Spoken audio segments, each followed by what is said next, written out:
안녕하세요. 권미란입니다. 배터리주가 비상할 때까지 배터리 위클리는 계속됩니다. 주간 기준 배터리주 동향과 뉴스를 체크하는 위클리 배터리 뉴스.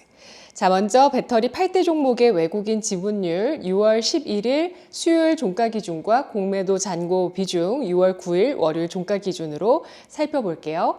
LG 에너지 솔루션 외국인 4.04% 비중, 공매도 1.16%, 포스코홀딩스 외국인 29.21%, 공매도 0.28%, 포스코 퓨처엠 9.99% 외국인 갖고 있고요. 공매도 코스피에서 공매도 잔고 12위로 밀려 내려서고 있는 종목입니다. 공매도 잔고는 2.2% 비중이고요.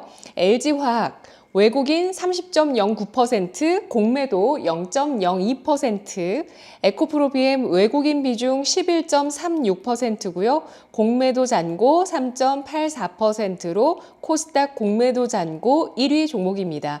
에코프로가 코스닥 공매도 잔고 3위인데요. 3.64%, 외국인은 20.97% 비중으로 갖고 있습니다. 나노신소재가 외국인 8.28%, 공매도 0.93%, SK이노베이션 외국인 13.48%, 공매도 1.52%, 삼성 SDI 외국인 비중 전주 대비해서 1.47%포인트 줄어들면서 30% 아래입니다. 공매도가 0.5% 비중 갖고 있는데요. 지난 한 주간 배터리 관련 뉴스들 가운데 베스트 3 꼽아보겠습니다. 먼저 3위, 금양 4,050억 원 유상증자, 사우디 소재 기업이 전량 인수입니다. 배터리 위클리가 한 주 쉬어갔는데요. 이 소식을 빼놓을 수 없어서 이 베스트 뉴스의 3위로 꼽았습니다. 여러분 잠시만요. 이 상품 클릭하거나 터치 한 번만 해주세요. 그것만으로도 저에게 큰 힘이 됩니다. 감사합니다. 금양이 4,050억 원 규모의 유상증자를 결정했습니다. 올해 1월 유상증자 계획을 철회한 지 5개월 만에 나온 소식인데요. 지난 4일 금융감독원 전자공시 시스템에 따르면 금양은 보통주 1,300만 주, 상환우선주 1,400만 주를 발행합니다. RPS는 의결권이 없지만 연 2%의 우선 배당과 연 복리 5% 수익률을 보장받는 조건으로 발행됩니다. 신주 발행가액은 15,000원으로 기존의 주가 대비해서 51.5%의 높은 프리미엄을 얹었는데요. 납입일은 8월 2일입니다. 금양 재무 상황을 고려하면 기술에 대한 평가가 주된 할증 요소로 꼽히고 있습니다. 여기에는 금양이 2차 전지 시장 게임 체인저로 내세우고 있는 4695와 21700 원통형 배터리가 자리 잡고 있습니다. 21700 배터리는 지난해 체결했던 계약이 올해부터 실행되면서 매출 발생이 가시화되고 있는데요. 금양은 올해 1분기 21700 배터리 관련 579억 원을 수주잔고에 반영하기 시작했습니다. 이는 나노테크 에너지와 2024년에 체결한 국제 판매권 계약서 후속 조치입니다. 4695 제품은 급속 충전 능력이 특징인데요. 금양에 따르면 38A의 4695 원통형 배터리는 급속 충전 성능을 갖추고 있어서 80%까지 충전하는데 12분가량 걸립니다. 이는 기존의 국내 급속 충전 제품 18분보다 짧은 시간이며 금양은 이를 10분 이내로 줄이도록 개발하고 있습니다. 해당 제품이 내후년 양산을 목표로 앞두고 있는 상황이네요.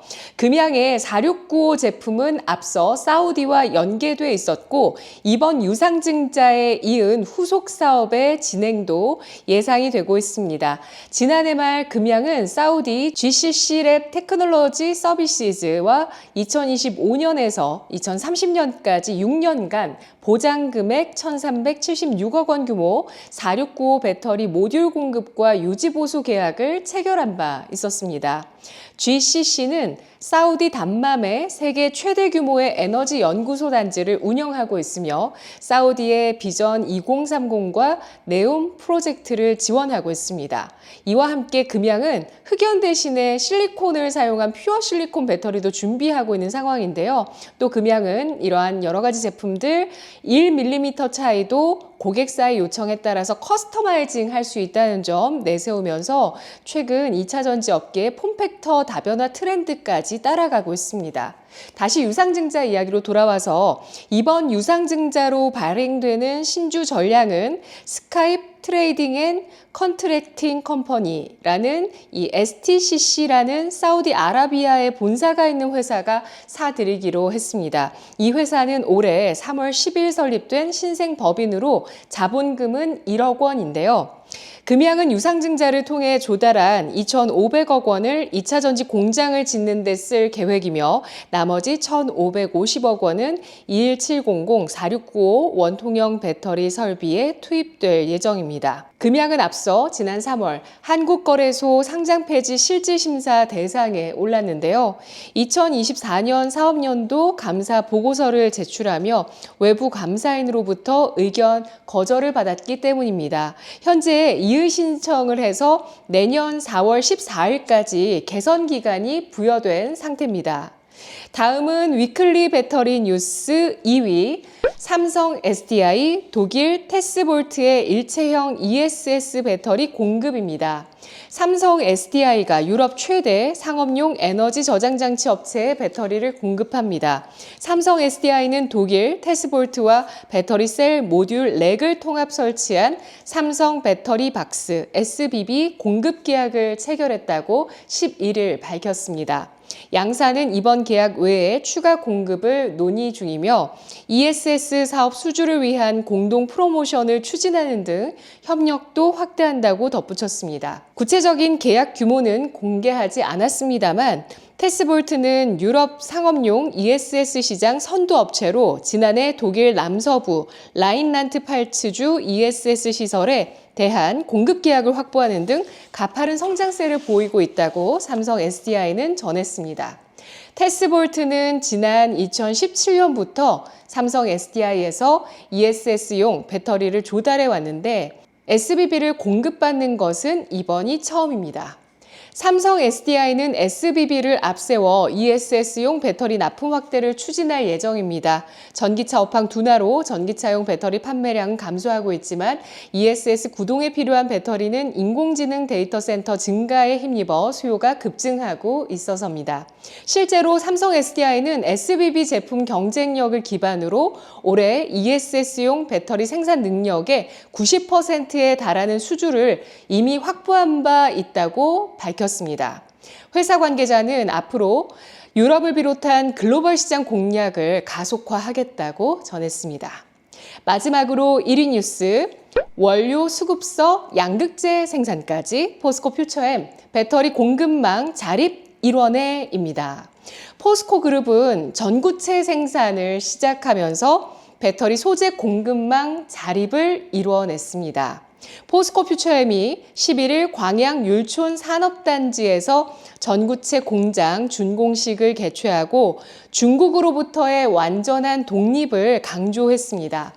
3원계 배터리인 NCM 배터리는 세 가지 원료를 조합해서 전구체를 생산한 뒤 리튬과 다시 결합한 양극재를 만들고 이를 배터리로 제조하는 과정을 거치는데요.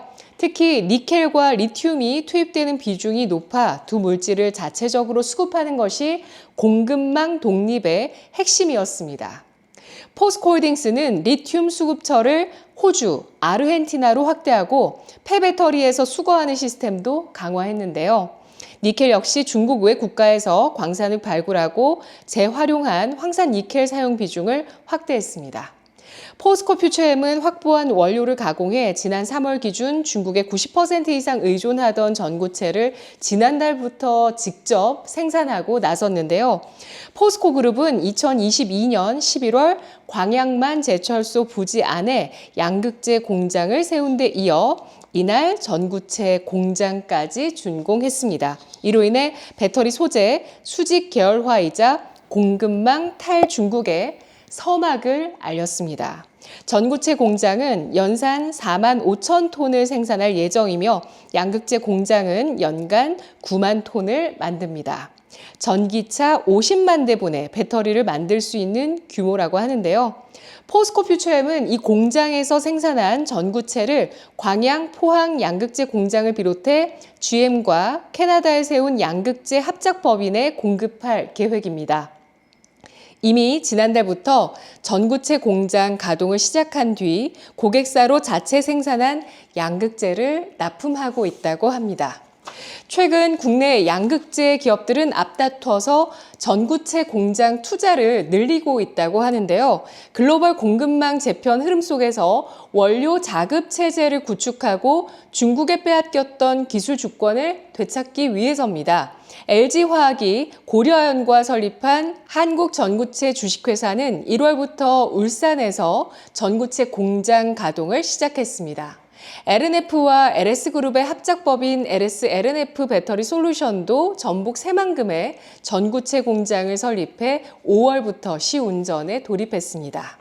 국내 3원계 전구체 수입의 90%가량 말씀드렸듯이 중국산인데 올해부터 인플레이션 감축법에 따라 외국 우려 기업 FEOC 규정을 적용받아서 중국 기업이 생산하거나 중국산 금속 화합물로 제조된 전구체는 미국에서 세액공제 대상에서 제외가 되는데요. 이에 따라 셀 제조사들은 중국산 전구체와 원료를 회피할 수밖에 없는 상황이고 이것이 우리 K배터리 기업들의 기회로 반전될지 주목되고 있습니다. 배터리주 주가가 비상할 때까지 배터리 위클리는 계속됩니다. 다음 주에 뵐게요.